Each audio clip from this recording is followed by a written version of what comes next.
Hi, I'm Stephanie Jaworski at joybaking.com. Today we're going to make peanut brittle. And this is what it looks like. As you can see, there's lots of brittle with toasted peanuts in there. So good. So this is not that difficult to make, but what we need to do is make sure we have everything ready. Because really, any type of candy, you need to have everything out. So what you will need is a large baking sheet, and then I'm just going to lightly butter that. You could also just spray it with one of those non-stick sprays if you want to do that. Okay, and then you will need 1 teaspoon, 4 grams of baking soda, a half a teaspoon of vanilla extract, and a half a tablespoon, 7 grams of butter.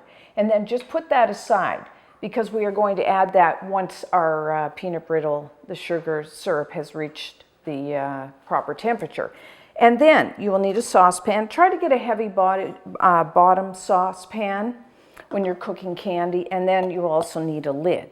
So you will need 1 cup, that's 200 grams of granulated white sugar, and a pinch of salt, just an eighth of a teaspoon. And then you will need 1/4 cup, 60 milliliters of just regular tap water. And then you will also need a half a cup, 120 milliliters of light corn syrup.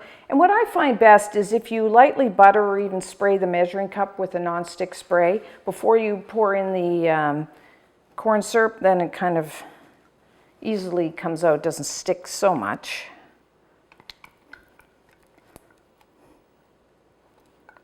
And then, of course, we need peanuts.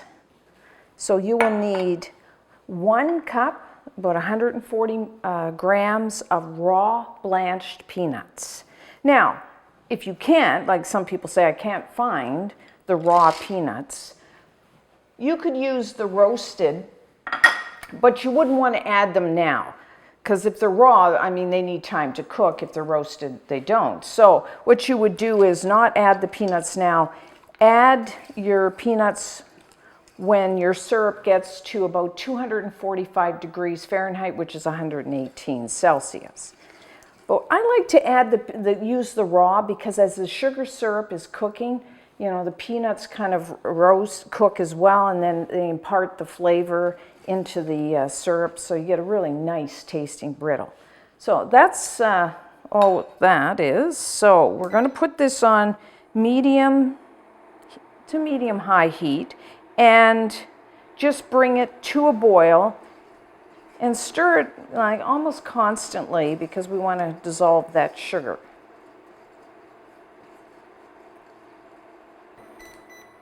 Okay, so we're at a boil. So now what we want to do is just cover it, just for about a minute. And the reason I do that is so that with the cover on, the sides will wash that sugar syrup down. Now I have used a spatula, you may notice. This is a heat-proof spatula, so if you don't have one of that type, then just use a wooden spoon for this. Okay, it's about a minute. So now, let's give it a good stir and adjust your heat. You want it at a nice boil. You don't want it too much. This is, okay, I'm just going to turn that down just a touch. That's a good, maybe just a little more. You want a nice boil. And then what we're going to do now is just cook it to the hard crack stage, 296 degrees Fahrenheit, which is about 147 degrees Celsius, and candy thermometer.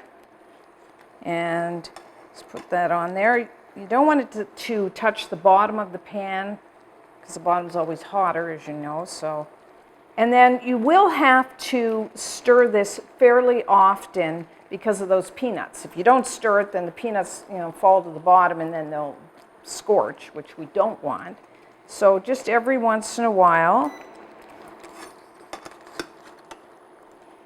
give it a stir. And 296 Fahrenheit 147. Adjust your heat as necessary.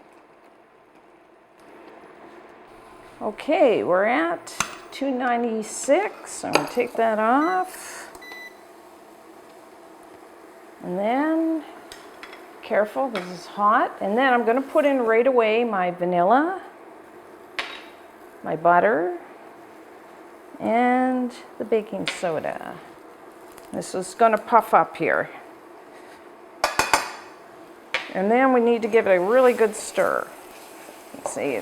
Now the baking soda is going to aid in browning, plus it makes the brittle lighter and crunchier, and then of course the butter and the vanilla for flavoring. So you can see it kind of changes color there. So then just kind of spread it on your pan and then have 2 forks. I'm going to pull this because I want to make it thinner, and that's why I'm making a smaller batch. I mean, you could double the recipe, but then it makes it very hard. You have to have a big pan and makes it hard to pull because you have to do this right away while it's still hot. So now, take 2 forks. I used to do it with my fingers, but it's kind of hard, it's kind of hot. So then just kind of pull it. And I pull it out.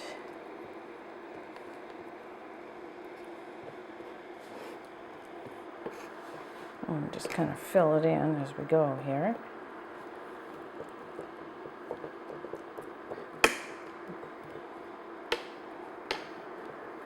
The thinner you want it, the more you pull it.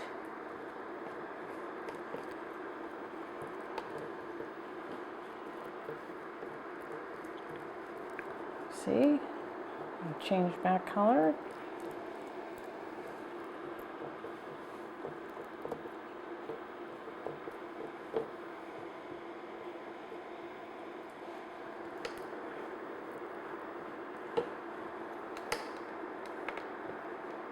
Maybe you'll do it a little better than I do it.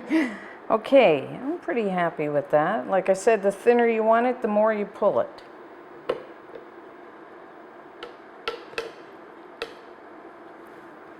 That looks good. So now what I'm going to do is just put this, just let it cool. Put it on a cooling rack and just let it sit for a while until it becomes really hard and brittle. That might take 10-15 minutes. So when we come back, we will cut our peanut brittle and have a taste. So now our peanut brittle has completely cooled. So you can just either take your hands, or I've got this offset spatula, and just kind of go under, and then as you get the pieces, you can just break them. And I think I'll just give it a try.